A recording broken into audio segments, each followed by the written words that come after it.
जो है वो फ्लूइड मैकेनिक्स 2 में कवर होगा।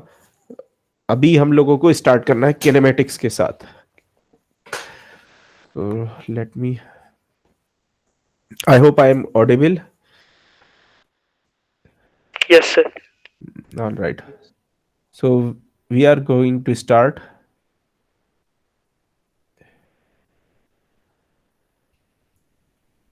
kinematics of flows basically. Okay, so start करेंगे एक कॉन्सेप्ट से जो कि आप लोग ऑलरेडी फेमिलियर हो, क्योंकि फर्स्ट यूनिट के स्टार्टिंग में इंट्रोडक्शन में फ्लोज के मैंने बता दिया था।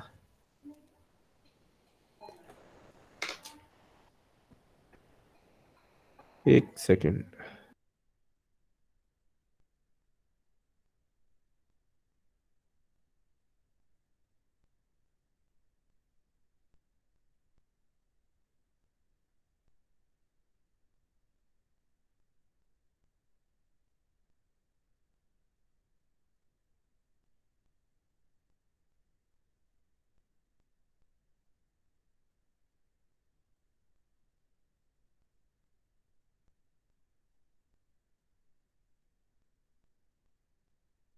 सॉरी। हाँ, तो किनेमेटिक्स ऑफ फ्लोज में सबसे पहली चीज जो हम लोगों को स्टडी करनी है, या कहिए तो रिवाइज करनी है, वो है Lagrangian and Eulerian approach. Lagrangian approach and Eulerian approach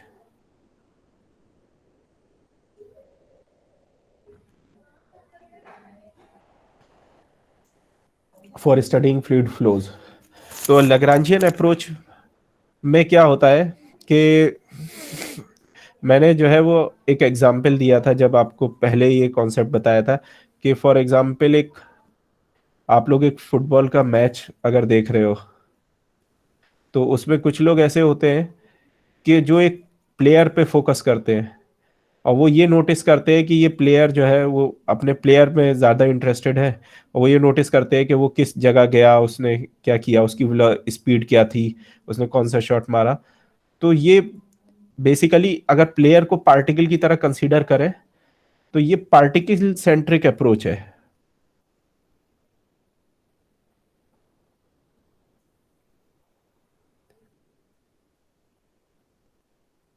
ठीक है, यानी कि हम एक पार्टिकल, और वो जहां जहां भी जा रहा है उसको फॉलो कर रहे हैं, ऑब्जर्व कर रहे हैं, उसके वेलोसिटी, उसका एक्सेलरेशन मेजर कर रहे हैं।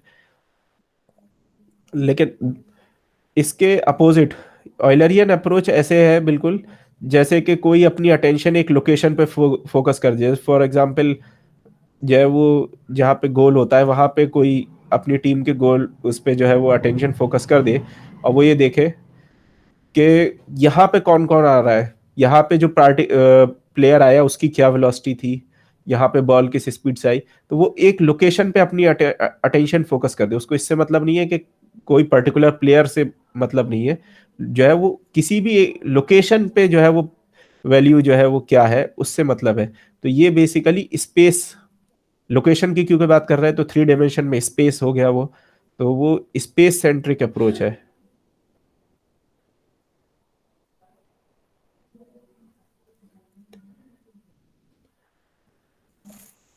अब फ्लूइड की कंटेक्स्ट में क्या होता है कि वैसे तो पार्टिकल्स जो है वो एक्चुअल में एटम्स और मॉलिक्यूल्स हैं, लेकिन हम बात कर रहे हैं कंटिन्यूअम हाइपोथेसिस के साथ, यानी कि कंटिन्यूअम रिजीम में। तो कंटिन्यूअम रिजीम में हम एटम्स और मॉलिक्यूल की बात तो करते नहीं है। हम क्या करते हैं, हम अपनी तरफ से एक फर्जी फ्लूइड पार्टिकल बना लेते हैं। फर्जी इन द सेंस के मतलब हम ये मानते हैं कि जैसे किसी भी पॉइंट पे, अगर मैंने जब नुत्सन नंबर और बताया था तो बताया था कि वी स्टार जो वॉल्यूम है, एक छोटी सी वॉल्यूम जिसकी प्रॉपर्टीज कंसिस्टेंटली डिफाइन की जा सकती है, अगर इससे भी छोटा अगर वॉल्यूम होगी तो फिर वो तो फ्लक्चुएशंस बहुत वाइल्ड होते हैं। तो एक ये वी स्टार वॉल्यूम का जो फ्लूइड है, मतलब आप एक फ्लूइड मास ले लीजिए जो कि वी स्टार वॉल्यूम के अराउंड उसकी पॉइंट के अराउंड वी स्टार वॉल्यूम है, तो इसको हम जो है वो एक्चुअली में फ्लूइड पार्टिकल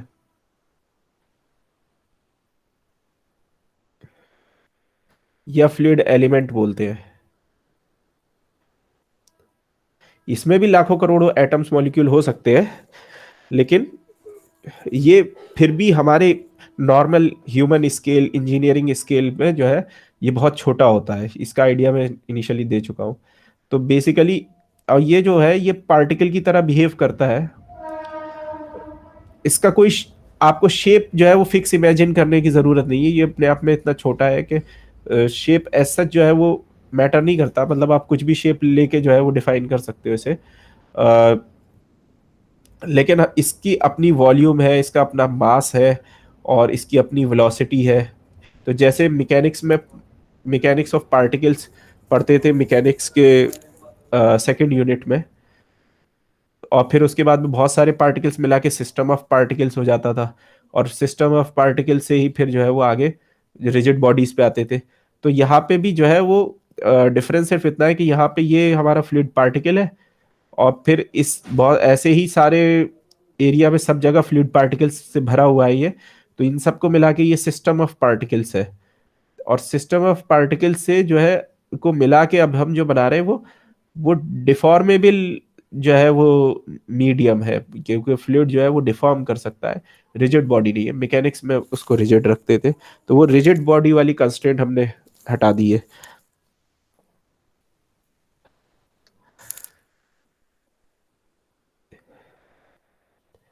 अच्छा, जब हम लैग्रांजियन व्यू पॉइंट की बात करते हैं, तो हमारा जो पार्टिकल होगा, कोई भी पार्टिकल, उसका कुछ लोकेशन होगा आर टी। अगर हम एक पार्टिकल की बात करें तो आर टी उसका जो है वो टी टाइम पे अगर लोकेशन है, तो हम ये कैसे पहचानेंगे कि ये किस पार्टिकल का है? मतलब हम उस पार्टिकल को फ्लैग कैसे करेंगे? मेरा कहने का मतलब ये है कि पहचानेंगे कैसे कि हम किस पार्टिकल की बात कर रहे हैं। यहाँ पे तो सब जगह पार्टिकल भरे हुए हैं। तो ये ऐसे ही है कि जैसे हम इंसानों में पहचानते हैं कि जब हम जो है वो किसी से मिलते हैं तो कहते हैं कि अच्छा आप वो है जो हमको फला जगह पे मिले थे, वो आप हमको जो है वो उस शादी में हम से आप पहली बार मिले थे। तो ऐसे करके हम जो है वो लोगों को जैसे पहचानते हैं। तो इसी तरह की अप्रोच जो है वो लैग्रांजियन अप्रोच में इसी तरह के मेथड यूज होता है कि किसी पार्टिकल को आइडेंटिफाई करने के लिए हम क्या करते हैं, हम उसका किसी फिक्स टाइम पे लोकेशन चेक कर लेते, स्पेसिफाई कर देते हैं। जैसे मुझे बताना है कि आप किस पार्टिकल की बात कर रहे हो, तो मैं ये बताऊंगा, म, ये पूछूंगा या ये बताऊंगा कि जो है वो टी इक्वल टू से फॉर एग्जाम्पल कोई टाइम चूज कर लिया T0, उस पे इस पार्टिकल की पोजीशन जो है वो क्या थी। ठीक है, T = T0 पे अगर इस पार्टिकल की पोजीशन हमने देखी, और वो पोजीशन R0 थी, तो अब ये पार्टिकल कहीं भी चला जाए, ठीक है, अगर ये ये फॉर एग्जांपल T = 0 है और ये पोजीशन जो है वो R0 है, तो अब ये पार्टिकल मूव होके आपके डोमेन में कहीं भी चला जाए, यहाँ पे इसकी अब पोजीशन T = टाइम T या कुछ भी है उस पे R पोजीशन है इसकी, R@T डिफरेंट पोजीशन है। लेकिन ये कौन सा पार्टिकल है, कैसे पहचाना जाएगा? ये ऐसे पहचाना जाएगा कि आपको ये बताना पड़ेगा कि T = 0 या T = T0 किसी फिक्स टाइम पे इसकी एक्चुअल इनिशियल पोजीशन क्या थी, उससे पहचाना जाएगा। अब यहाँ पे दूसरा कोई पार्टिकल है जैसे R T, मतलब ये कोई और पार्टिकल है, तो ये पार्टिकल और ये पार्टिकल अलग क्यों है? ये इसलिए अलग है क्योंकि इसकी पोजीशन जो है, ये इन दोनों को डिफरेंशिएट हम ऐसे करेंगे कि इसकी पोजीशन इनिशियली जो है वो दूसरी होगी। भाई एक टाइम पे T0 पे एक जगह पे दो पार्टिकल तो नहीं हो सकते। अगर जो है दो अलग अलग पार्टिकल की बात कर रहे हैं, जो कि अभी जो है वो एक यहाँ है, एक यहाँ है, और दूसरा जो है वो यहाँ है अभी करंट टाइम पे, तो ऑब्वियस सी बात है कि किसी और पहले टाइम पे भी ये दोनों एक जगह पे नहीं होंगे अगर एक ही टाइम की बात करें। तो बेसिकली ये वाला हमारा, सॉरी, ये वाला हमारा यहाँ था, और ये वाला हमारा यहाँ था। तो इससे हम बता सकते हैं कि किस पार्टिकल की बात हो रही है। मतलब ये टैग लगाना जो है वो पार्टिकल को आइडेंटिफाई करने के लिए उसका मेथड है, उसका तरीका ये है कि हम ये बता दें कि T equal to T nought पे कोई पर्टिकुलर पार्टिकल जो है वो कहाँ था, उसका ये लोकेशन बता दें, तो फिर हम चलेंगे अच्छा अब वही पार्टिकल है जो टी इक्वल टू जीरो पे जो है वो एक्स इक्वल टू जीरो पे मतलब ओरिजिन पे था या किसी और पॉइंट पे था। ये लैग्रांजियन अप्रोच में ये पार्टिकल को आइडेंटिफाई करने के लिए जरूरी है। ठीक है। तो अगर आप कोई भी प्रॉपर्टी की बात करें, जैसे कि for example density density of a particle है, ठीक है, तो ये जो है वो टाइम का फंक्शन होगी ओनली। ठीक है। या जैसे कोई और वेलोसिटी ऑफ अ पार्टिकल है, ये टाइम का फंक्शन होगा। क्यों? क्योंकि पार्टिकल और इसका जो लोकेशन है पार्टिकल का वो भी टाइम का फंक्शन है, क्योंकि एक पार्टिकल की डेंसिटी जो है वो टाइम के हिसाब से चेंज हो रही है। आपने पार्टिकल तो एक फिक्स कर लिया जिस पे आप जिसको ऑब्जर्व कर रहे हो, अब टाइम के साथ में उसका वेरिएशन आप जो है वो चेक कर रहे हो। अब आते हैं ऑयलरियन अप्रोच पे। ऑयलरियन अप्रोच में क्या होता है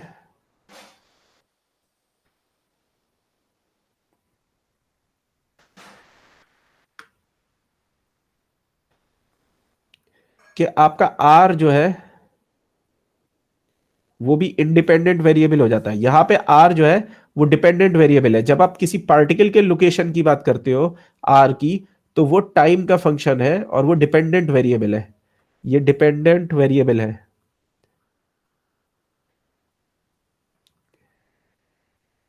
लेकिन अब जब आप ऑयलरियन अप्रोच में बात करते हो तो लोकेशन आपको स्पेसिफाई करना पड़ता है। किस लोकेशन की आप बात कर रहे हो ये आपको बताना पड़ेगा। यहाँ तो आप एक पार्टिकल की बात कर रहे थे तो उसका टाइम के साथ डेंसिटी वेरिएशन था। अब यहाँ पे जब आप डेंसिटी का वेरिएशन देखोगे तो आप ये बताओगे किस पॉइंट पे डेंसिटी का वेरिएशन और किस टाइम पे।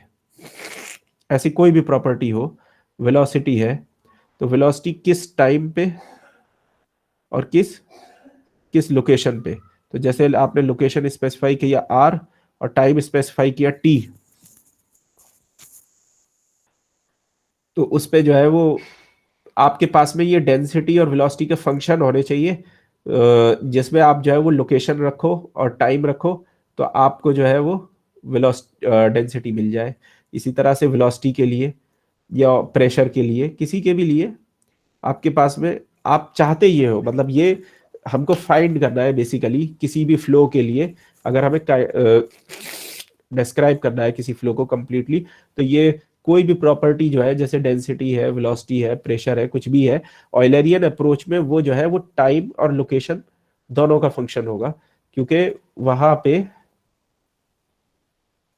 वहां पे क्या है कि वहां पे आपका जो जो लोकेशन है वो आपका इंडिपेंडेंट वेरिएबल है। वो आप स्पेसिफाई कर रहे हो कि किस लोकेशन पे आपको डेंसिटी या वेलोसिटी या प्रेशर देखना है।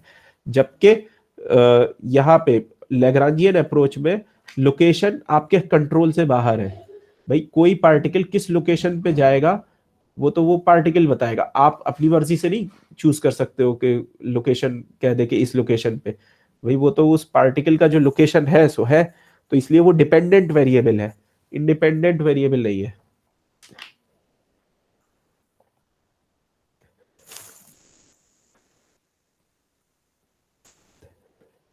अब सवाल आता है कि किसी फंक्शन को ऑयलरियन अप्रोच से लैग्रांजियन अप्रोच में कैसे ट्रांसफर कर सकते हैं।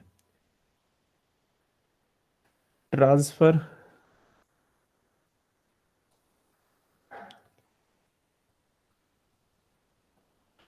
बिटवीन ऑयलरियन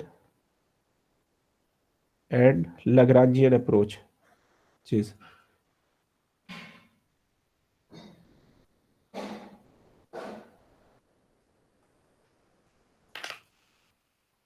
तो वो ऐसे है कि जैसे आपको डेंसिटी दी हुई है ऑयलरियन अप्रोच में, यानी कि density as a function of space यानी लोकेशन एंड टाइम, ये आपको दी हुई है, ये ऑयलरियन है। ठीक है, अब ये जो आर है, ये किसी ना किसी पार्टिकल का तो आर होगा, मतलब ये जब आपने स्पेसिफाई किया कि आर लोकेशन पे, मतलब ये आर, मतलब यह अगर ओरिजिन है तो ये आर लोकेशन है, मेरा आर लोकेशन, इस लोकेशन पे डेंसिटी रो है एट टाइम टी, ये मैंने स्पेसिफाई किया। तो यहाँ पे जो लोकेशन पे है, यहाँ पे भी तो कोई पार्टिकल बैठा होगा उस टाइम पे, इंस्टेंटेनियसली तो कोई पार्टिकल वहां होगा उस लोकेशन पे, ये उसी पार्टिकल की एक्चुअली में डेंसिटी है। तो यानी कि अगर हम उस पार्टिकल का लोकेशन अभी currently R as a R है, तो अगर हम ये लैग्रांजियन वाला फंक्शन यहां डाल दें, R as a function of R, ये किस पार्टिकल का आर डाला हमने, उस पार्टिकल का जो यहां बैठा हुआ था, यहां बैठा हुआ था, तो उसका जो आर हमने डाला, तो अब देखिए कि ये basically rho as a function of T बन गया वापस, ये लैग्रांजियन में आ गया।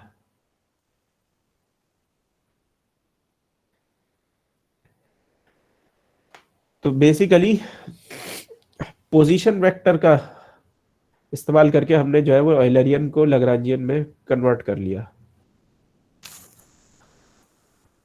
इसी तरह से बात आती है डेरिवेटिव की। तो अगर मैं किसी जनरल उसके लिए लिखूं, फंक्शन के लिए, कि ये तो डेंसिटी एक एग्जांपल के लिए है, प्रेशर भी हो सकता है, वेलोसिटी भी हो सकती है, कुछ भी हो सकता है, तो एक जनरल अगर मैं लिखूं फाई के लिए कि फाई आर कॉमा टी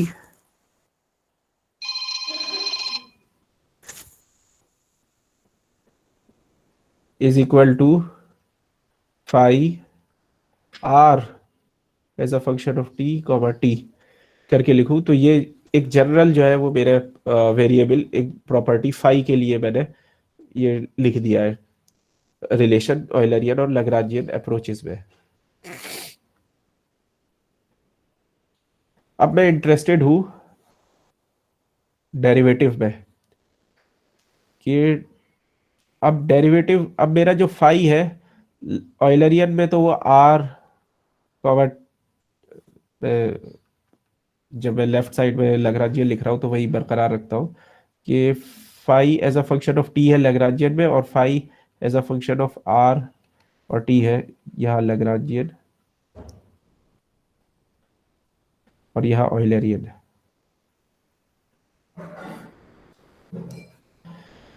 तो अब अगर मैं टाइम डेरिवेटिव की बात करूं, तो यहाँ पे तो phi only function of T है, तो मैं इसका D phi over D T लिख सकता हूं बेसिकली, टोटल डेरिवेटिव। लेकिन अगर मैं टाइम डेरिवेटिव यहाँ पे लूंगा, यहाँ पे मुझे टाइम डेरिवेटिव लेना है, तो मुझे पार्शियल डेरिवेटिव लेना पड़ेगा। ऑयलरियन अप्रोच में टाइम डेरिवेटिव पार्शियल डेरिवेटिव होगा।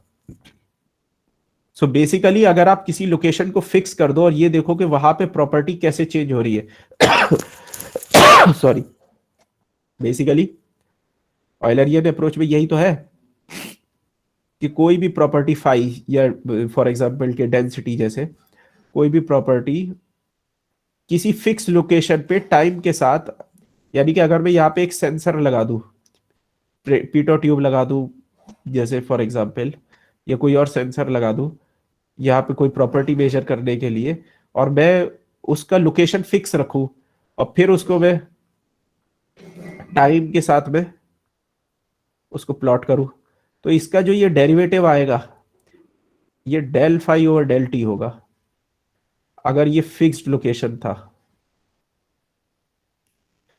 लेकिन अगर मैं यहां पे इसको पार्टिकल को फॉलो करूं और फिर इसका जो है वो फाई का टाइम के साथ में डेरिवेटिव फंक्शन देखूं, तो ये जो डेरिवेटिव आएगा, डेरिवेटिव मतलब स्लोप जो आएगी वो D phi over D T होगी। अब आप कहोगे ये पार्टिकल को फॉलो कैसे करेंगे, तो उसका तरीका है पीआईवी वगैरह होता है मेजरमेंट टेक्निक, उसमें आप कर भी सकते हो फॉलो।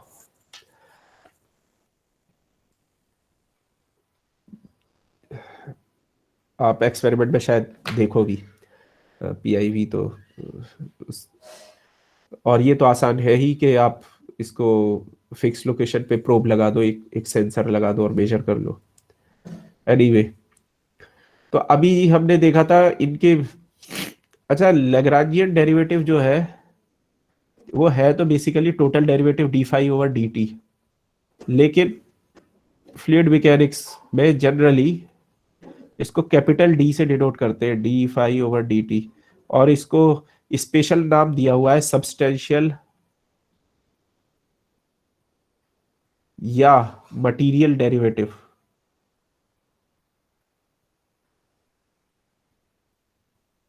ये एक इसका स्पेशल नाम दिया हुआ है और इसको capital D phi over D T से डिनोट करते हैं। हालांकि इसमें कोई ऐसा कुछ स्पेशल नहीं है, बहुत सी किताबों में स्मॉल डी से भी डिनोट करते हैं। बहुत से लोगों को फ्लूइड मैकेनिक्स में लगता है कि इसमें कुछ स्पेशल है, इसके लिए स्पेशल सिंबल होना चाहिए। ये है टोटल डेरिवेटिव ही, जो आपने फर्स्ट ईयर में मैथ के कोर्स में टोटल डेरिवेटिव और पार्शियल डेरिवेटिव में डिफरेंस पढ़ा था, तो यहाँ पे भी ये लैग्रांजियन डेरिवेटिव जो है टोटल डेरिवेटिव ही है। ये बात और क्लियर होगी अभी जब मैं डेरिवेटिव्स के बीच में रिलेशन निकाल के दिखाता हूँ, कि जैसे फॉर एग्जाम्पल अभी हमने देखा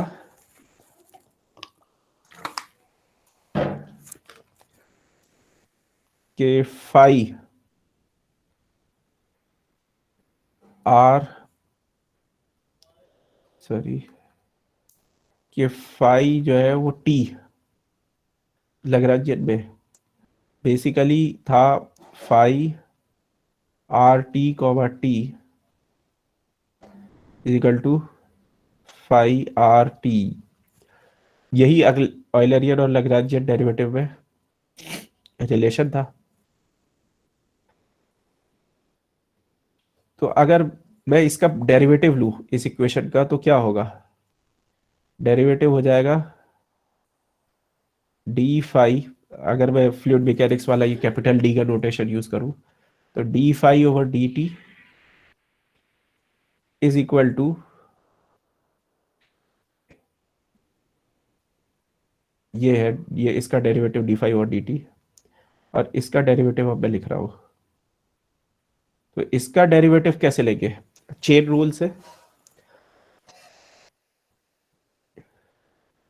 चेन रूल से कैसे, चेन रूल से ऐसे कि एक तो होगा partial derivative with T, del phi over del T, इसके साथ में कुछ नहीं, plus del phi over del R, and R is only a function of T, तो यहाँ पे पूरा डेरिवेटिव आएगा del R over D T, या कैपिटल डी भी लिख सकते हैं इसको।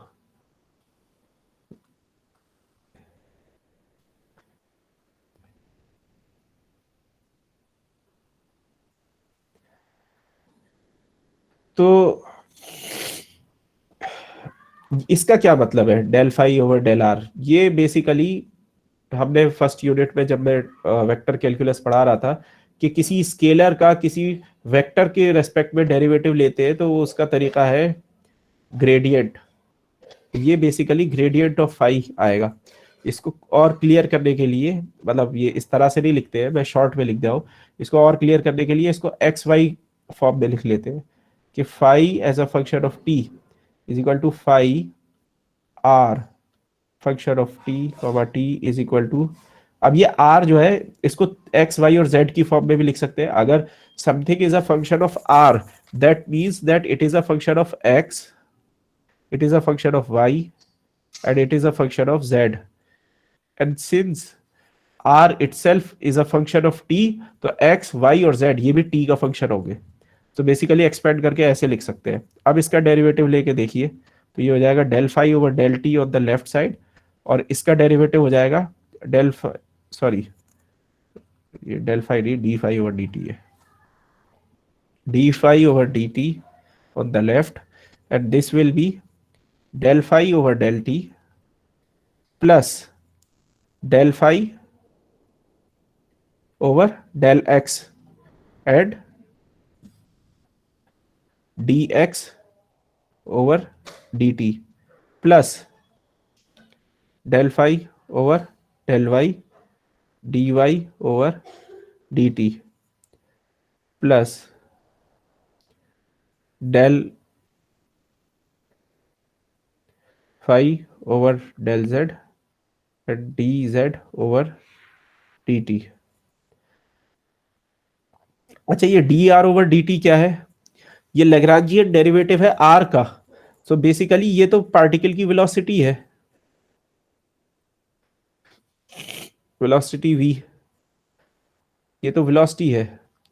ये वी एक्स है, एक्स कंपोनेंट, ये वी वाई है, ये वी जेड है। तो इसको अगर, तो यहाँ पे अगर देखेंगे तो यहाँ पे ये हो जाएगा del phi over del T plus ये ग्रेडियंट, और यहाँ पे डॉट भी आएगा, gradient of phi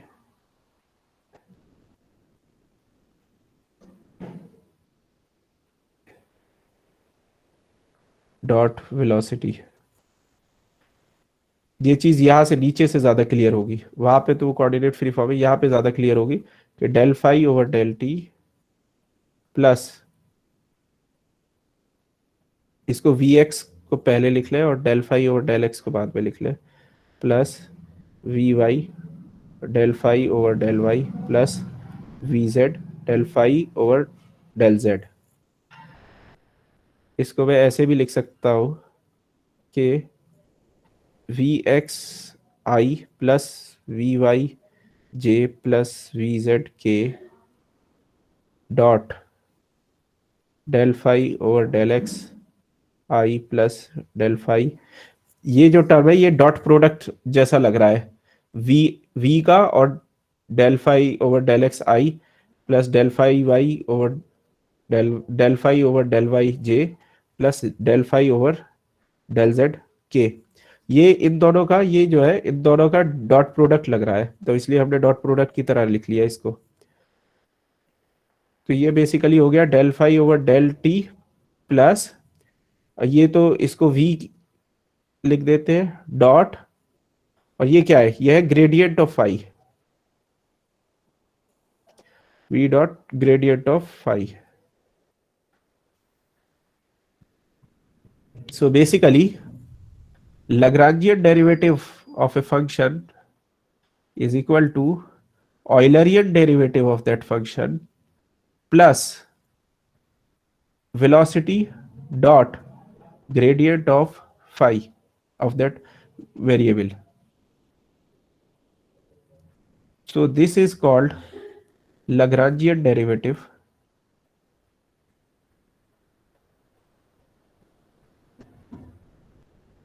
This is called Eulerian derivative.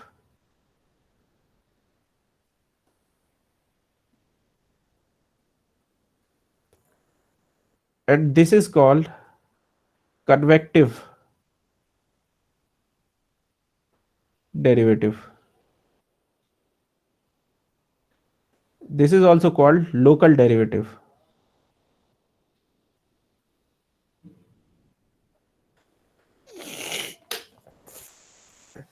तो अब ये टर्म जो है, ये इनका नाम ऐसा क्यों है? लग्रांजियन डेरिवेटिव तो क्लियर है कि वो मटेरियल या लग्रांजियन या सब्सटेंशियल डेरिवेटिव, इसके तीन नाम है कि मतलब लग्रांजियन डेरिवेटिव या मटेरियल डेरिवेटिव भी कहते हैं। मटेरियल डेरिवेटिव इसलिए कहते हैं क्योंकि, या सब्सटेंशियल डेरिवेटिव,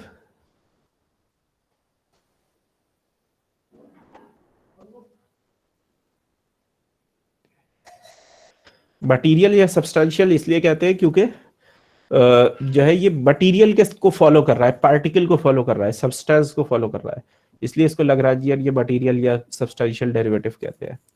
जो दूसरी, जो ये वाली टर्म है, इसको ऑयलरियन, तो वो तो नाम पे साइंटिस्ट के, लोकल डेरिवेटिव इसको इसलिए कहते हैं क्योंकि ये लोकल चेंज है। लोकल इसलिए क्योंकि स्पेस में लोकेशन फिक्स है, कि हमने जो है वो अपने आप को लोकलाइज कर लिया, अपने आप को फिक्स कर दिया एक जगह पे, और वहीं पे रहते रहते, उसी जगह पे रहते रहते जो चेंज हो रहा है वो जो है वो ऑयलरियन डेरिवेटिव है। तो ये ऐसे है जैसे कि आप जो है वो वो ऐसे समझिए कि जैसे एक पार्टिकल है, तो वो पार्टिकल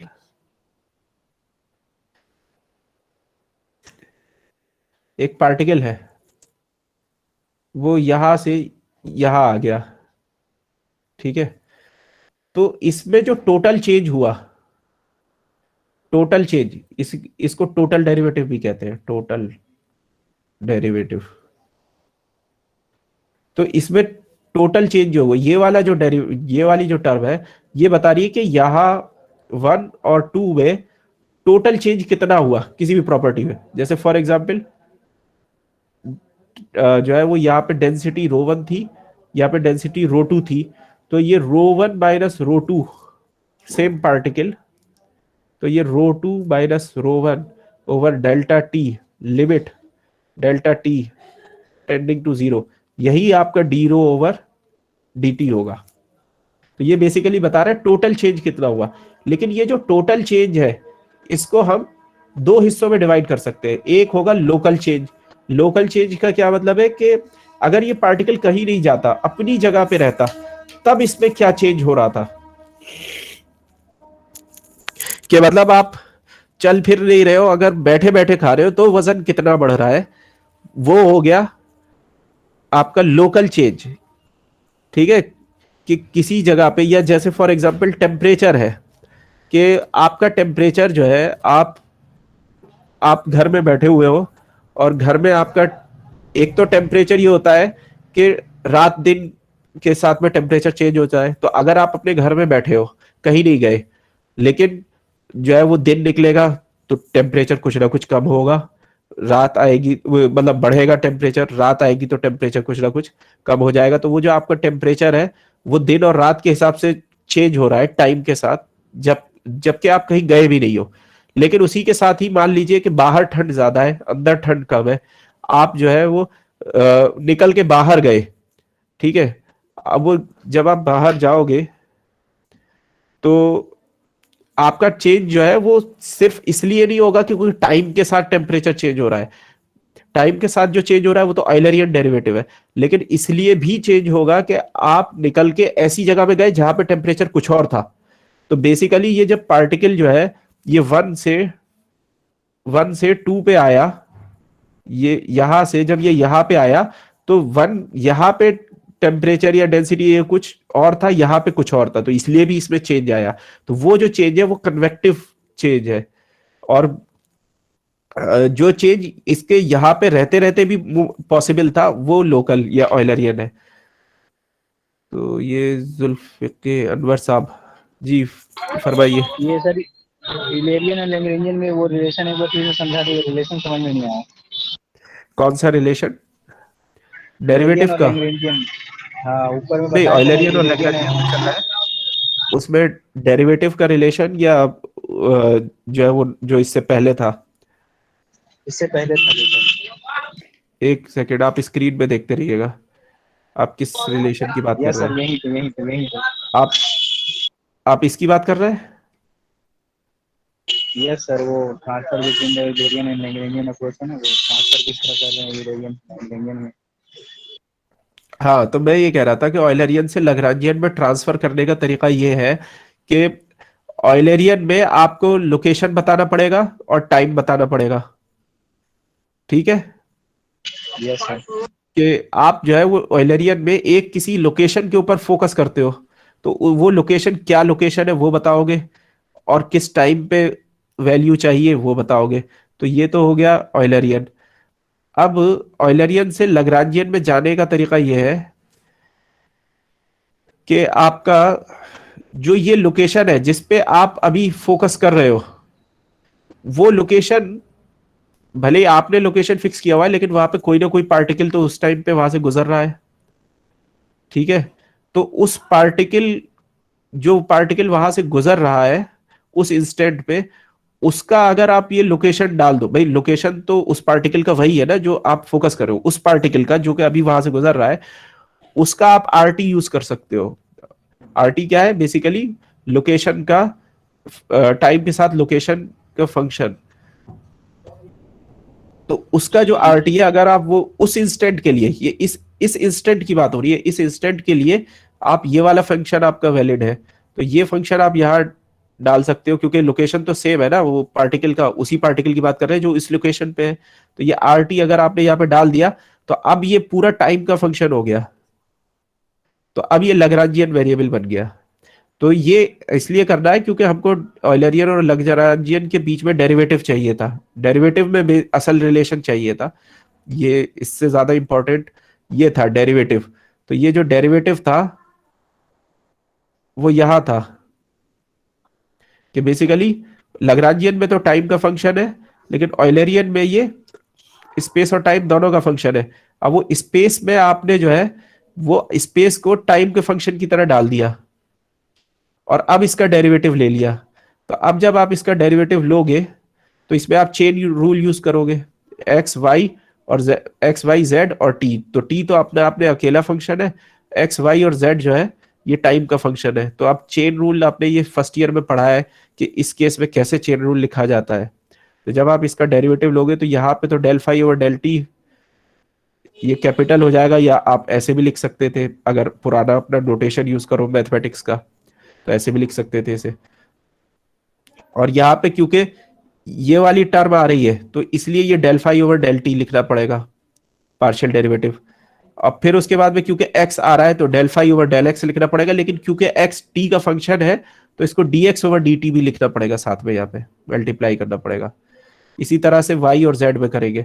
जब हम ये सब करेंगे, तो ये d x over D T क्या है, ये तो बेसिकली वेलोसिटी है, का एक्स कंपोनेंट है, d Y over D t velocity का वाई कंपोनेंट है, d Z over D t z component है। तो ये वेलोसिटी के तीनों कंपोनेंट हो गए, v x v y v z. और ये del phi over del x, del phi over del y और del phi over del Z तो है ही अपनी जगह। तो अब ये टर्म अगर देखो, तो ये लगता है कि ये टर्म देख के पता चल रहा है कि ये वेलोसिटी के साथ में ग्रेडियंट ऑफ फाई का डॉट प्रोडक्ट है, तो इसलिए मैंने इसको ऐसे लिख दिया। तो ये हो गया मेरा ये टर्म,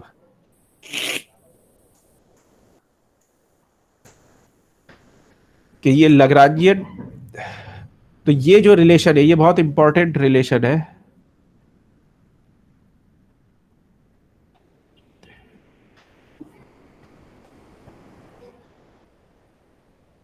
मैं इसको साफ लिख देता हूं, फाई, हाँ।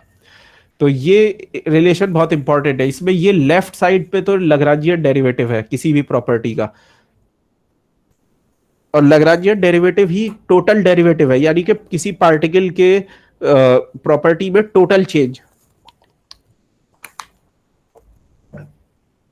जैसे कि मैंने बताया कि आप जो है वो यहां से अलीगढ़ से जो है कश्मीर तक गए, तो कश्मीर में क्योंकि टेम्परेचर कम है, और आप जा रहे थे उस टाइम पे टेम्परेचर वेरी भी हो रहा था, मतलब वैसे भी तो मौसम चेंज हो रहा है ना, अलीगढ़ में ही अगर रहते तब भी आपका टेम्परेचर कम हो रहा होता।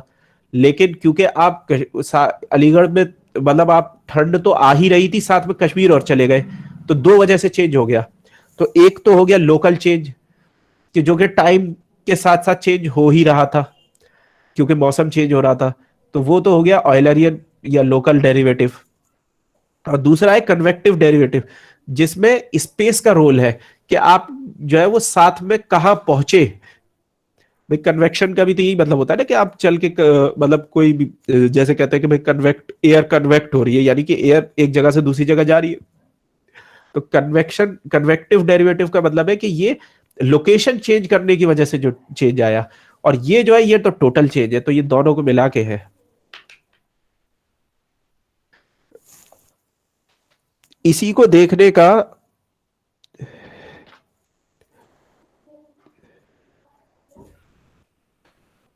एक तरीका और भी है,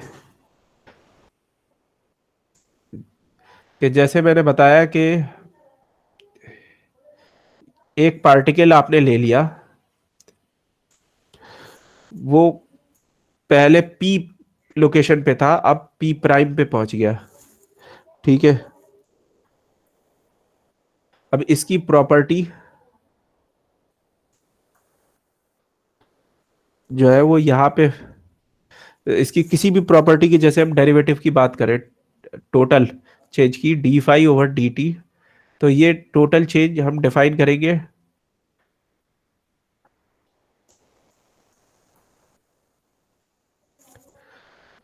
यहां पे,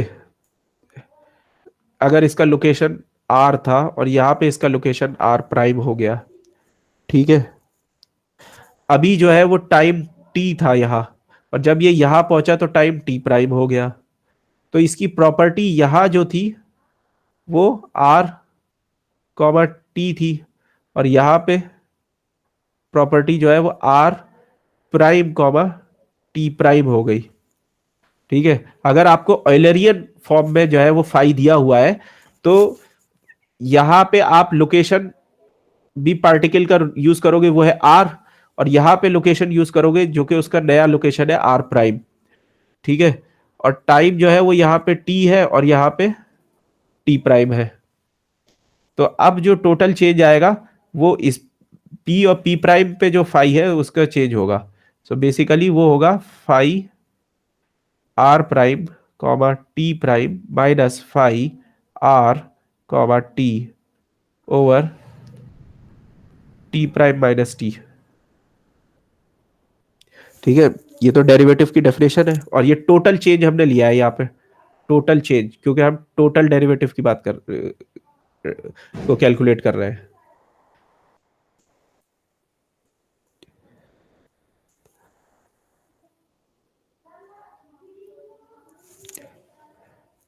अब ये जो टोटल चेंज था, इसको आप दो हिस्सों में जो है वो डिवाइड कर सकते थे। ये टी प्राइम माइनस टी को डेल्टा टी लिख ले शॉर्ट में,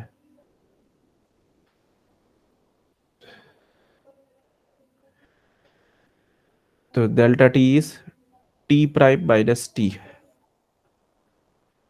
तो ये जो टोटल चेंज है, एक तो चेंज वो होता कि अगर लोकेशन फिक्स रखा जाता आर प्राइम, और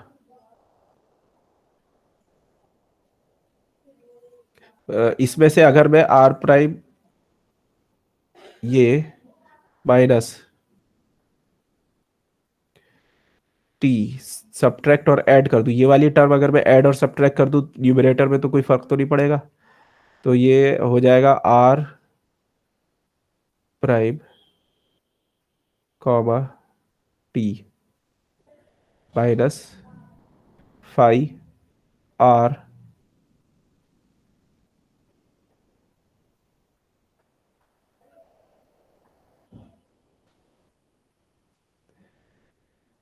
कॉमा टी। मैंने कुछ नहीं किया, बस ये वाली टर्म ऐड और सब्ट्रैक्ट कर दी है।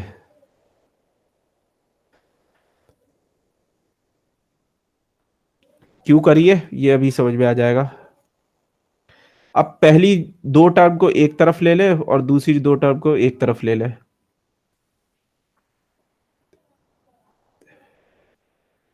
पहली टर्म को अगर ले ले r prime minus t prime minus phi r r prime minus r का prime comma T over delta t, इसको तोड़ लिया इस फ्रैक्शन को, और यहां पे हो जाएगा phi R comma T minus phi, sorry ये आर प्राइम है, साफ साफ लिखना चाहिए।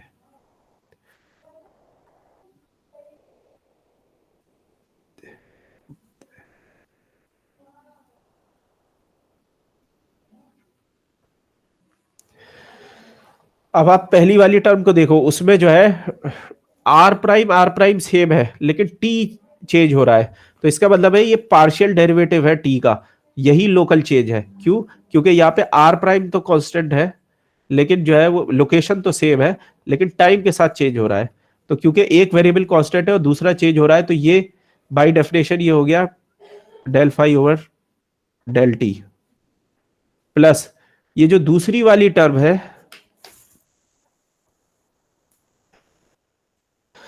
ये जो है इसमें आपका टाइम तो सेम है, लेकिन आर आपका जो है वो चेंज हो रहा है। तो इसको आर जो आपका चेंज हुआ ना, तो अगर मैं इसको मान लीजिए कि ये डिस्टेंस डेल्टा एस है, जो जितना ये आर से आर प्राइम गया उतना जो है वो डेल्टा एस डिस्टेंस है। तो अगर मैं इसको यहां पे ऐसे लिख दूं, डेल फाई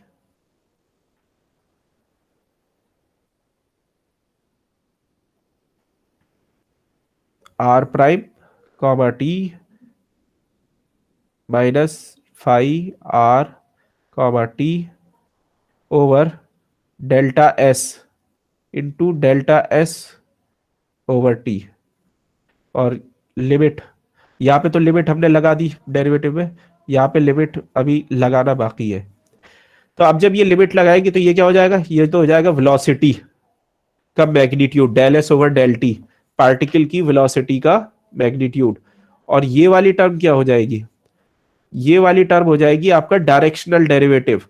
अगर आप याद करें, डायरेक्शनल डेरिवेटिव हमने ऐसे ही डिफाइन किया था कि दो लोकेशन लिए थे और उनके बीच में जो डिस्टेंस है उससे डिवाइड कर दिया था। तो ये डायरेक्शनल डेरिवेटिव है जो है वो एस चेंज के डायरेक्शन में, किसके डायरेक्शन में, पार्टिकल के मूवमेंट के डायरेक्शन में, जो कि है उसकी एक्चुअली वेलोसिटी का डायरेक्शन, जो वेलोसिटी के डायरेक्शन में है। तो ये क्या है, directional derivative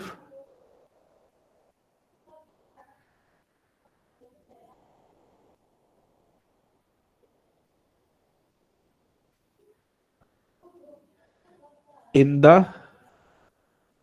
direction of particle velocity. Velocity के ही डायरेक्शन में ये डायरेक्शनल डेरिवेटिव है।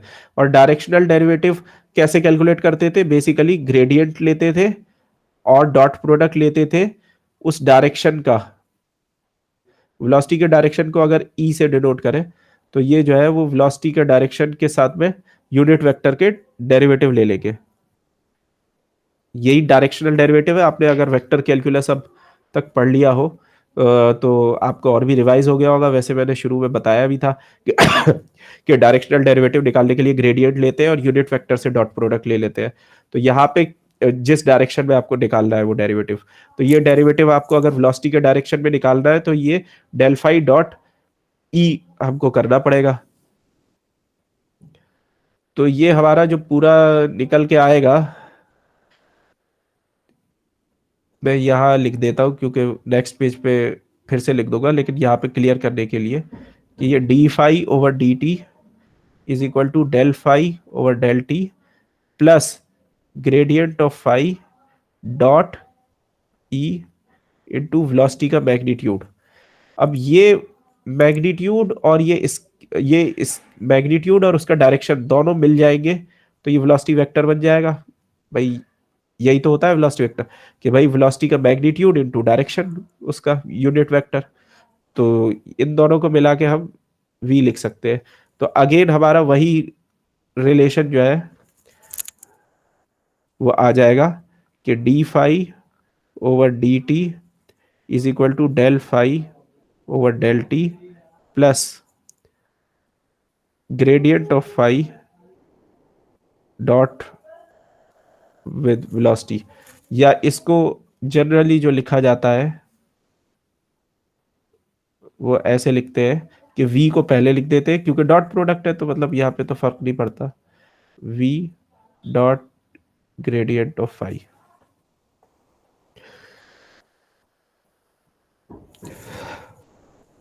अब इसी से जो है एक्सेलरेशन आप निकाल सकते हो। एक्सेलरेशन क्या होता है, acceleration is nothing but velocity का डेरिवेटिव। तो पार्टिकल का एक्सेलरेशन निकालना है तो ये, अब ये तो स्केलर के लिए था, यही सेम रिलेशन आप वेक्टर के लिए भी बना सकते हो। तो वेक्टर के लिए अगर इसको लिखेंगे तो ये हो जाएगा, आगे डेल वी मतलब फाई की जगह वी रखना है बस, plus V dot gradient of v, तो ये हो जाएगा एक्सेलरेशन के लिए formula, acceleration of A fluid particle का ये फॉर्मूला है। This is acceleration of A fluid particle. अच्छा, इसमें गौर करने वाली चीज ये है कि ये एक टेंसर है। ग्रेडियंट ऑफ वेलोसिटी तो एक टेंसर होता है। तो इस टर्म को कैलकुलेट करने का तरीका यह है, जो कन्वेक्टिव डेरिवेटिव है, इसको दो तरह से निकाल सकते हैं। ये gradient of A vector tensor होता है, ये भी मैंने इनिशियली आपको पढ़ा दिया था, आप रिवाइज कर लेना अगर आपको याद ना हो तो, कि ग्रेडियंट ऑफ ए वेक्टर जो है वो कैसे निकालते हैं और वो टेंसर क्यों होता है। तो कन्वेक्टिव डेरिवेटिव जो है वो बेसिकली ये है v dot gradient of v उसमें आ रहा है।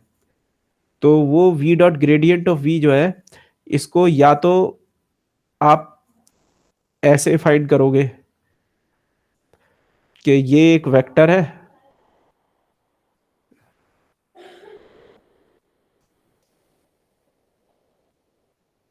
और ये एक टेंसर है सेकंड रैंक। तो ये सेकंड रैंक टेंसर है, इन दोनों का डॉट प्रोडक्ट आप लोगे। लेकिन इसको करने का आसान तरीका एक और है। वो आसान तरीका ये कि इसको बजाय ऐसे v dot gradient of v लिखने के, v डॉट ग्रेडियंट के साथ में डॉट प्रोडक्ट लिख ले और ऐसे लिखे, तो ये भी वैलिड है।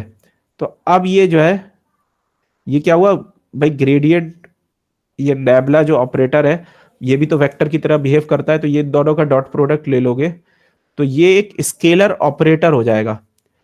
नैबला एक वेक्टर ऑपरेटर है और ये एक स्केलर ऑपरेटर हो जाएगा अगर v के साथ में इसका डॉट प्रोडक्ट ले लिया, स्केलर ऑपरेटर। और v जो है इस स्केलर ऑपरेटर के साथ में ये सिंपली प्रोडक्ट हो रहा है, स्केलर प्रोडक्ट हो रहा है, यानी कि ऑपरेटर डायरेक्टली अप्लाई कर रहा है एक वेक्टर v पे। तो ये दो तरीके से निकाल लेंगे, जिसमें दूसरा वाला तरीका ज्यादा आसान है। अ, इसको हम जो है वो भी कर सकते हैं, क्या बोलते हैं, निकाल के देख लेते हैं कार्टेशियन कोऑर्डिनेट में, जैसे फॉर एग्जांपल। तो ए सॉरी, एक्सेलेरेशन की अगर बात करें जैसे, तो एक्सेलेरेशन इन कार्टेशियन कोऑर्डिनेट अगर निकालने की कोशिश करें तो ये है D del V over del T plus V dot gradient, अगर दूसरे वाले मेथड से चले तो इसमें del V over del T तो सबसे सिंपल है। बेसिकली वी में को अगर लिखे V x I plus we Y J plus V Z K over del T,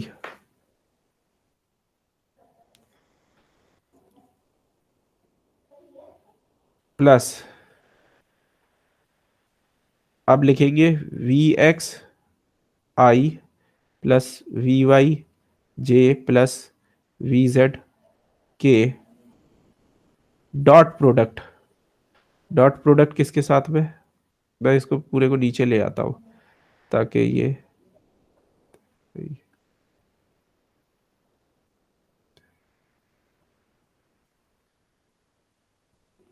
यहाँ लिख लेते हैं,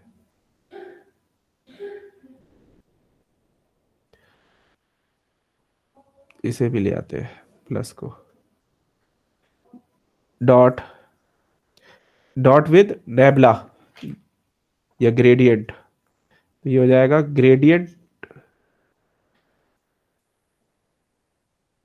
हमारा हो जाएगा i del over del x plus j del over del Y plus k del over del Z. और ये पूरा एक्ट करेगा v के ऊपर। अभी v को, दूसरे वाले v को इसको ऐसे ही छोड़ देते हैं, एक्सपेंड नहीं करते हैं। तो पहली वाली जो टर्म है वो क्या हो जाएगी, वो उसका जो है वो हो जाएगी del we x over del T I plus del we Y over del T J plus del V Z over del T K. और ये जो डॉट प्रोडक्ट आएगा इससे क्या मिलेगा, इससे मिलेगा वी एक्स, इसको ब्रैकेट में ही रखें, V x del over del x plus we Y del over del Y plus V Z del over del Z operating on we.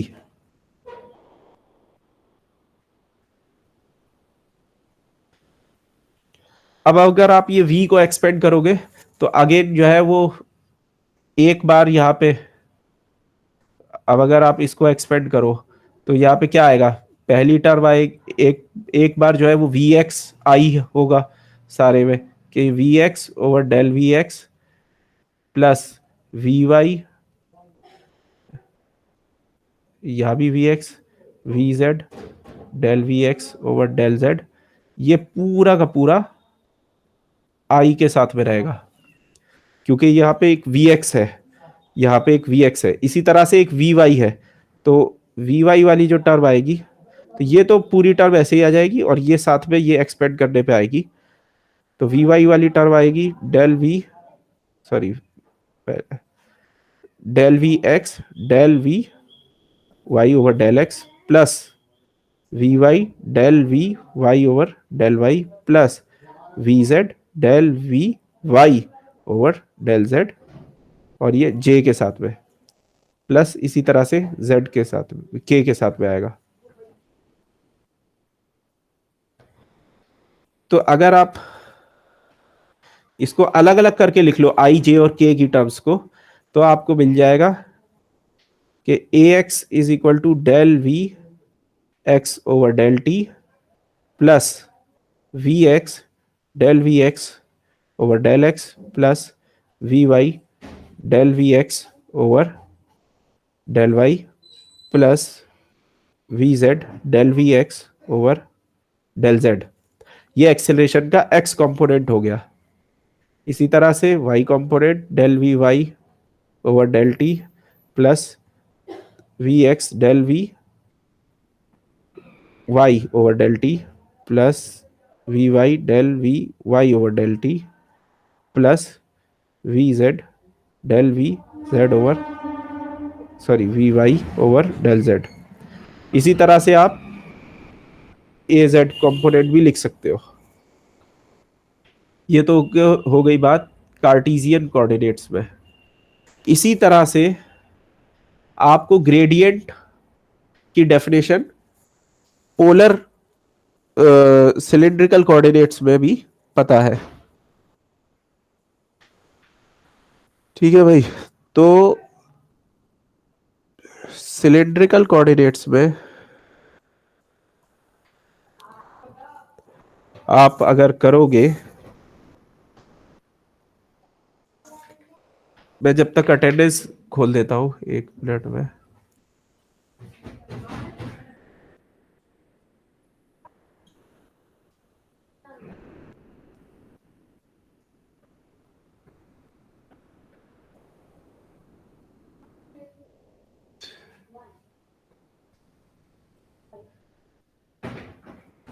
Attendance खोल दिए मैंने, 1 मिनट, जब तक मैं पानी पी रहा हूँ आप लोग अटेंडेंस लगा लिए।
अब इसमें क्या होता है सिलिंड्रिकल कोऑर्डिनेट्स में कि पहला पार्ट तो वैसे ही रहेगा, तो सिलिंड्रिकल कोऑर्डिनेट्स में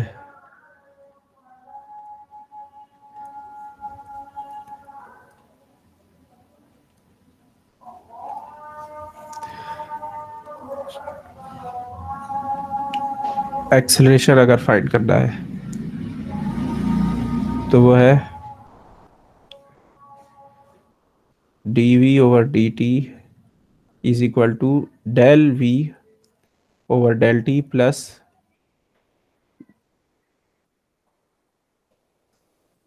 v dot gradient of v।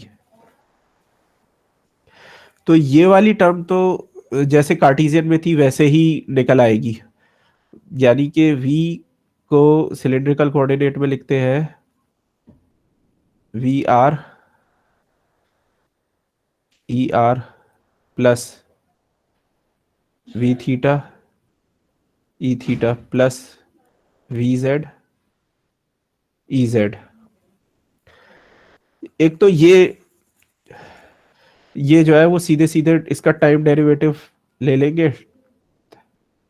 और ये लोकल टाइम डेरिवेटिव है तो इसलिए ई R E theta E Z पे जो है वो टाइम का डेरिवेटिव नहीं आएगा, वो उसके लिए वो कांस्टेंट है। तो ये del V are over del T E are plus del V theta over del T E theta, इसके लिए पार्शियल डेरिवेटिव विद टाइम के लिए ये E R E theta E Z जो है वो कांस्टेंट की तरह है, कांस्टेंट वेक्टर की तरह है, जैसे कि कार्टेशियन में आई जे के कांस्टेंट होते हैं।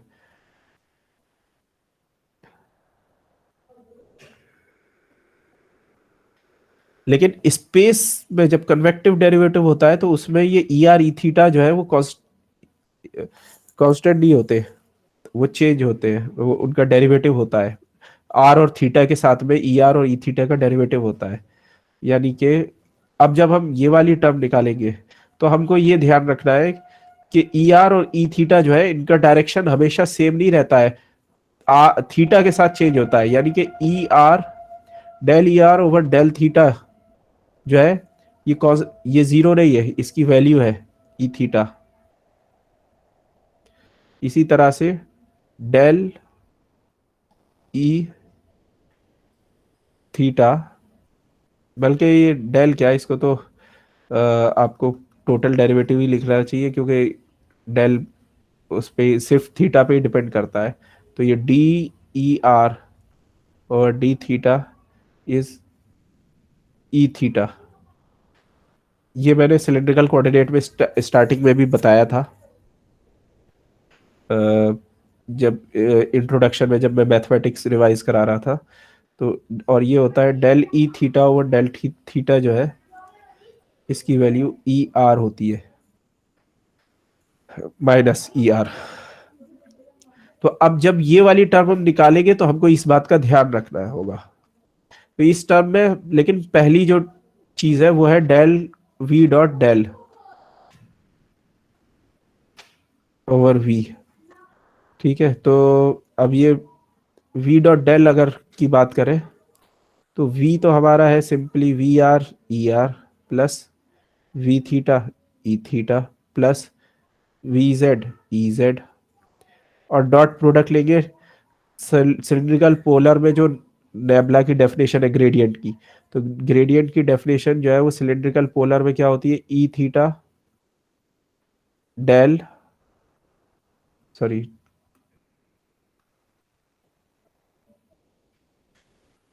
डेल ओवर ई थीटा कहाँ से आ गया, E R, sorry, E R del over del R plus E theta 1/r del over del theta plus E Z del over del Z. और ये पूरा लगेगा v के ऊपर, जो वेक्टर है अभी एक्सपेंड नहीं कर रहा है। तो अब जब ये डॉट प्रोडक्ट ले लेंगे तो यहाँ पे क्या हो जाएगा, V are over del R plus we theta over R del over del theta plus V Z del over del Z.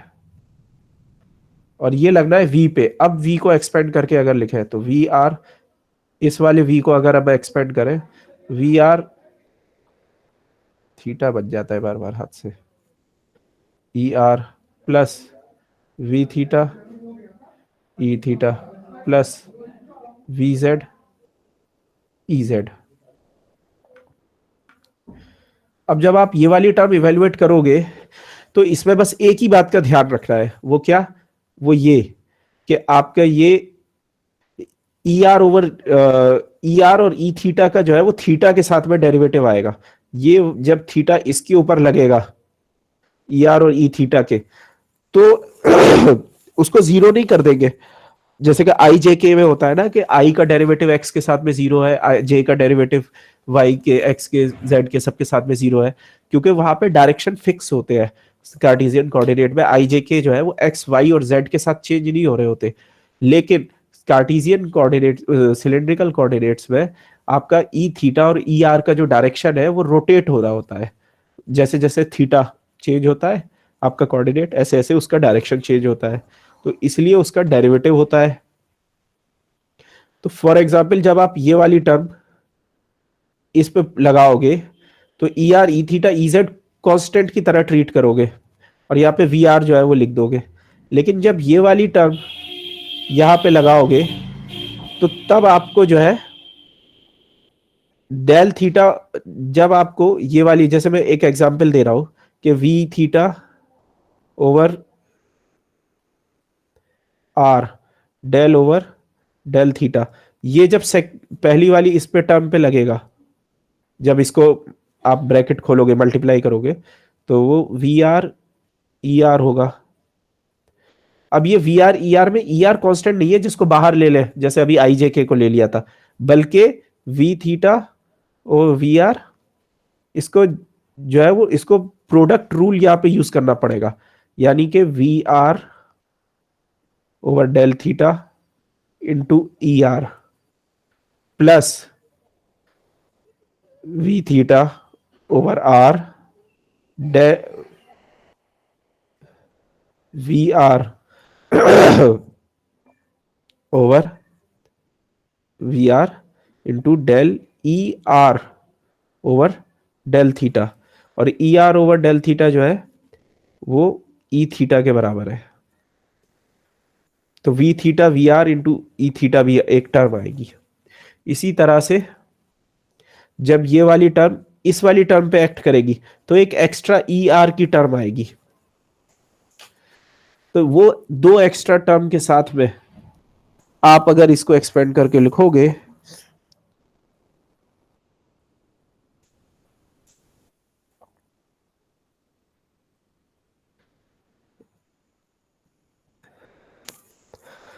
तो आपको जो है वो कार्टेशियन कोऑर्डिनेट्स में, वो सॉरी, सिलिंड्रिकल कोऑर्डिनेट्स में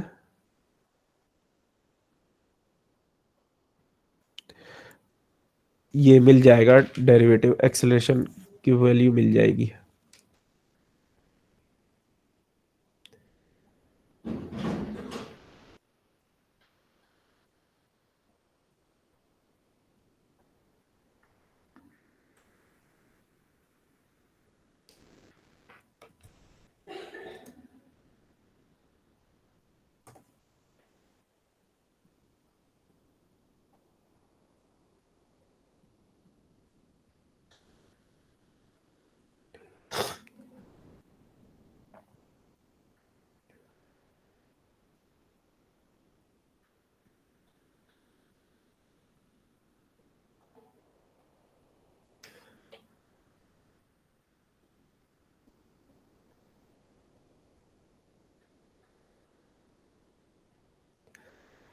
तो इसको मैं लिखवा देता हूँ वैसे रेफरेंस के लिए अलग अलग। तो इसके जो है वो A R A R A theta और ए जेड तीन कंपोनेंट एक्सेलरेशन के सिलेंड्रिकल कोऑर्डिनेट्स में, या आप इसको एक्सपेंड करके देख सकते हो। मैं कंप्लीटनेस के लिए लिखवा देता हूँ। तो basically A in cylindrical coordinates will be A R plus A theta plus A Z E Z. तो ए आर जो है उसकी वैल्यू जो होगी वो होगी आपके del V are over del T plus V R del V are over del R plus we theta del V are over del theta, और यहाँ पे एक आर भी होगा, minus V theta square over R plus V Z del V are over del Z. तो इसमें ये वाली एक्स्ट्रा टर्म है जिसकी हम बात कर रहे थे, जो जो कि आती है आपके V theta over del R del over del theta V theta E theta. इस पे लगाने से ये एक एक्स्ट्रा जो है वो वी ई आर की टर्म आती है, जो कि ये है minus V theta square by R. इसी तरह से एक एक्स्ट्रा टर्म ए थीटा में भी आएगी।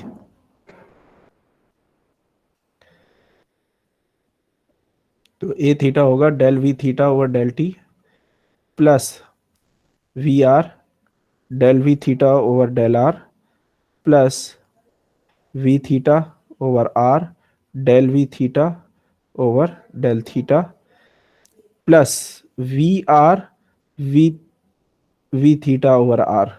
ये वही एक्स्ट्रा टर्म है जो यहाँ पे हमने निकाली थी, plus V Z del V theta over del Z. इसी तरह से जेड डायरेक्शन में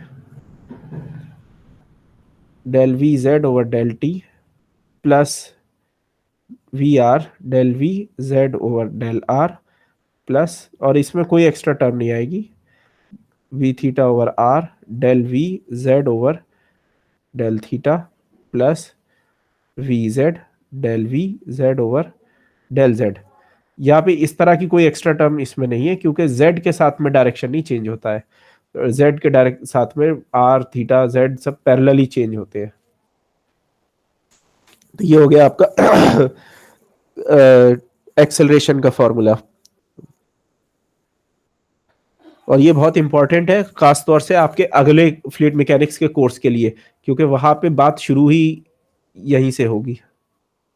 अगले फ्लूइड मैकेनिक्स का जब आप कोर्स पढ़ोगे FM2, तो उसमें जो कहानी है वो यहाँ से शुरू होगी, क्योंकि यहाँ पे तो अब हम इसको छोड़ देंगे, हम आगे बढ़ जाएंगे दूसरी चीज़ों में, लेकिन ये यहाँ से लेके वो आगे बढ़ेंगे अगले कोर्स में। इसके बाद में एक बहुत छोटा और बहुत इंपॉर्टेंट एक कॉन्सेप्ट है स्टेडी फ्लो का, कि स्टेडी फ्लो और अनस्टेडी फ्लो किसे कहते हैं। ये आप समझ लीजिए, आज के लिए उतना ही काफी है कि स्टेडी फ्लो क्या होता है। तो स्टेडी का मतलब होता है कि टाइम के साथ में चेंज नहीं हो रहा है।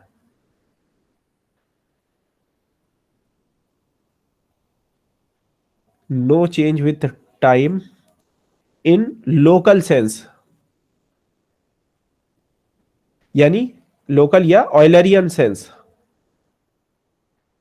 यानी कि आपके फ्लूइड में अगर किसी लोकेशन पे, किसी फिक्स्ड लोकेशन पे कोई प्रॉपर्टी टाइम के साथ चेंज ना हो रही हो, तो उसको जो है वो स्टेडी कहते हैं। तो स्टेडी फ्लो वो फ्लो होता है कि ऑल प्रॉपर्टीज, स्टेडी फ्लो वो फ्लो होता है कि all properties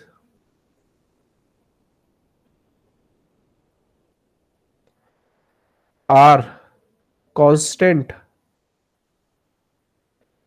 with time at fixed location.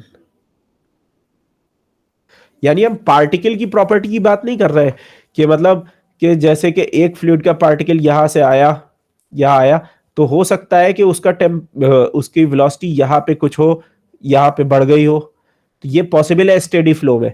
लेकिन यहां पे जो जो भी पार्टिकल यहां पे आएगा उसकी वेलोसिटी इतनी ही होगी, ये चेंज नहीं होगा। ये ऐसा नहीं होगा कि अब थोड़ी देर बाद यहां हो गई या थोड़ी देर बाद ऐसे हो गई, ये पॉसिबल नहीं है।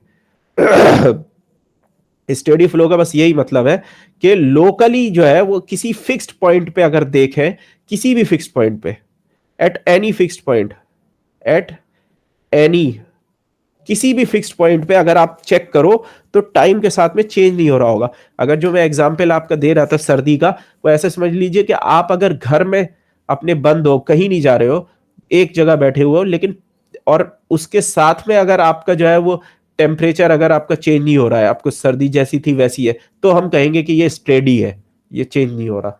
और उस केस में हमारा डेरिवेटिव कौन सा लगना चाहिए? क्योंकि ऑयलरियन साइंस की बात हो रही है तो डेरिवेटिव जो है वो लगना चाहिए ये del phi over del T should be equal to zero. जब कोई चेंज ही नहीं हो रहा तो डेरिवेटिव जीरो होना चाहिए। कौन सा डेरिवेटिव? लोकल डेरिवेटिव, यानी कि एक फिक्स लोकेशन पे, यानी कि रेट ऑफ चेंज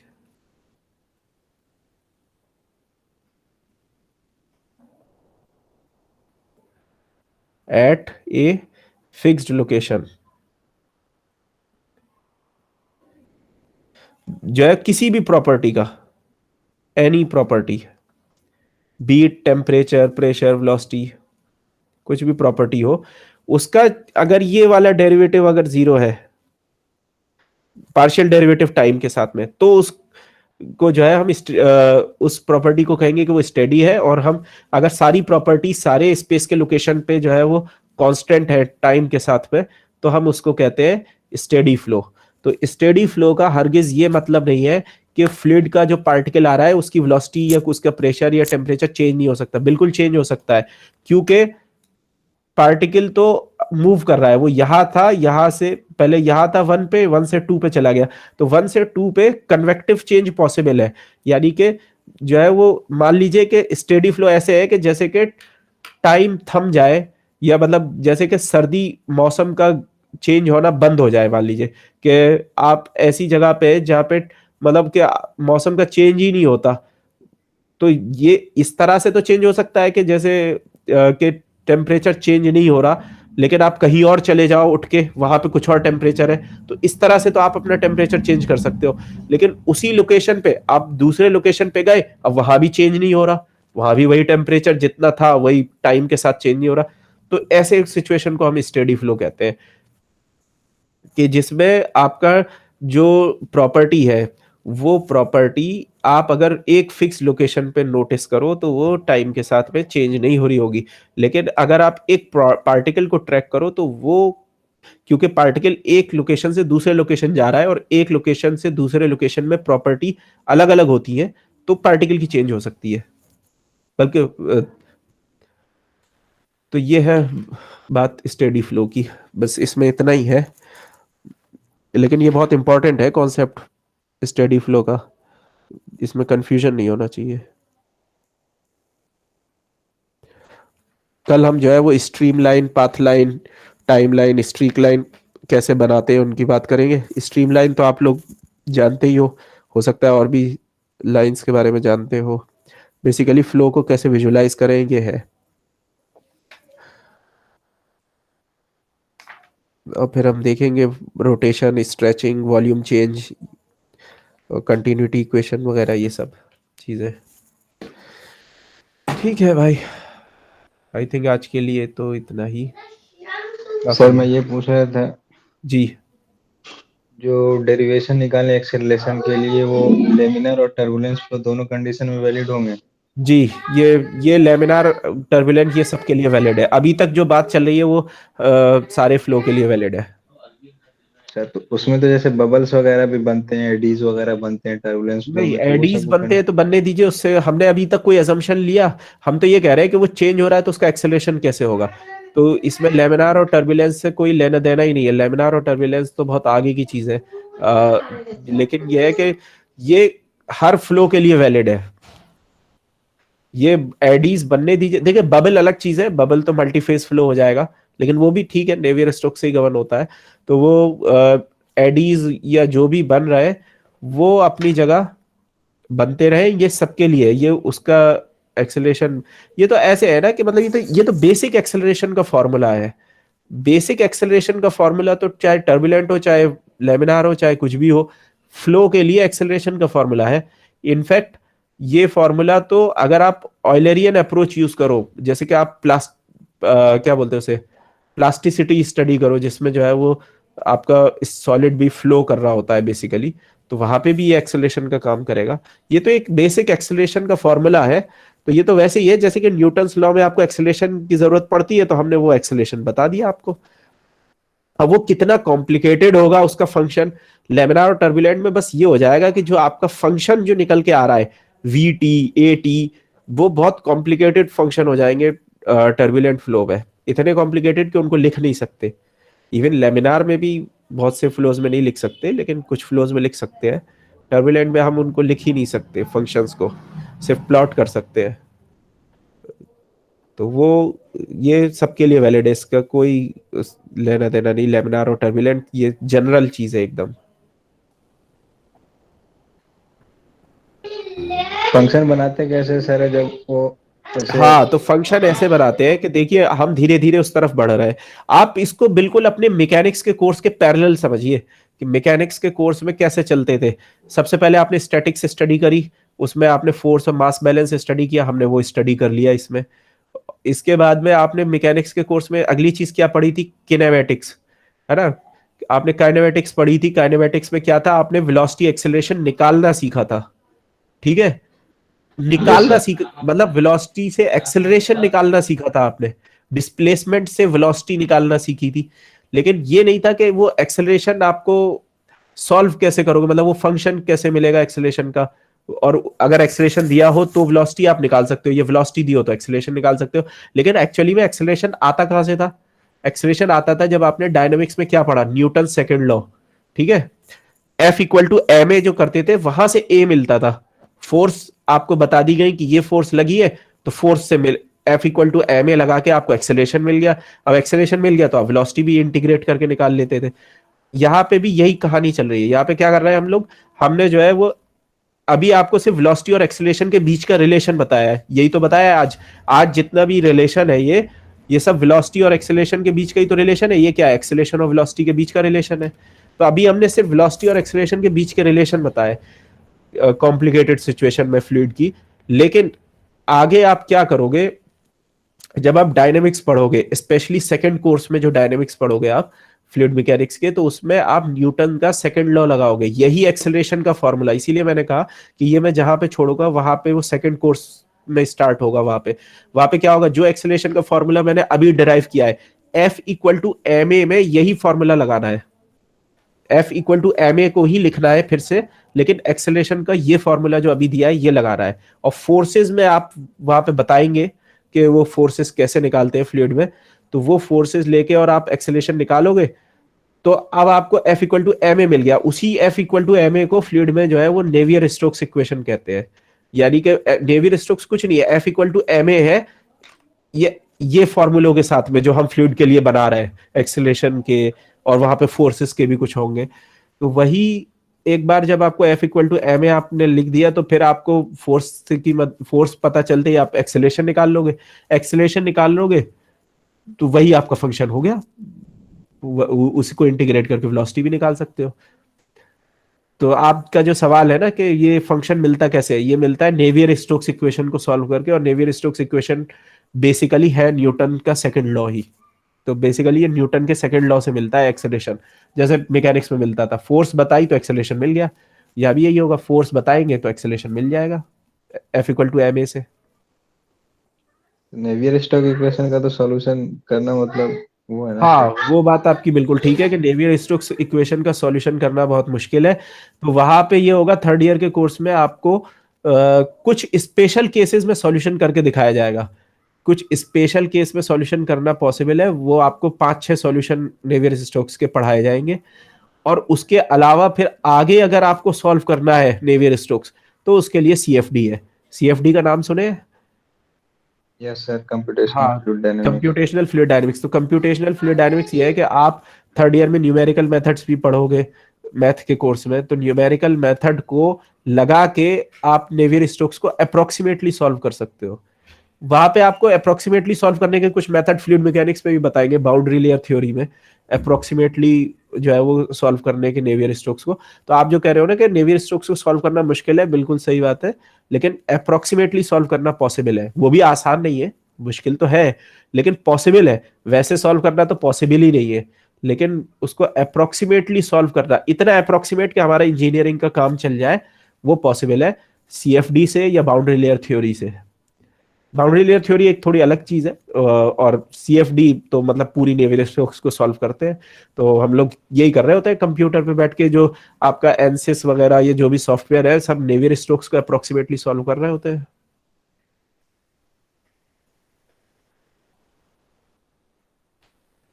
तो वो उसके लिए फिर आपको अप्रोक्सीमेटली सीएफडी से कैसे सॉल्व करते हैं, उसके लिए सीएफडी का कोर्स करना पड़ेगा। वहां पे न्यूमेरिकल मेथड का आपका जो नॉलेज होगी कोर्स की, प्लस आपकी फ्लूइड मैकेनिक्स की जो नॉलेज होगी, दोनों को अप्लाई करके सीएफडी का अगर कोर्स आपको करने के लिए मौका मिलता है तो, क्योंकि वो तो कंपलसरी कोर्स है भी नहीं, तो आप जो है वो उसमें देखोगे कि कैसे नेवियर स्टोक्स को अप्रोक्सीमेटली सॉल्व कर लेते हैं हम। तो कहानी थोड़ी लंबी है, कोर्स बाय कोर्स जो है वो आएगी।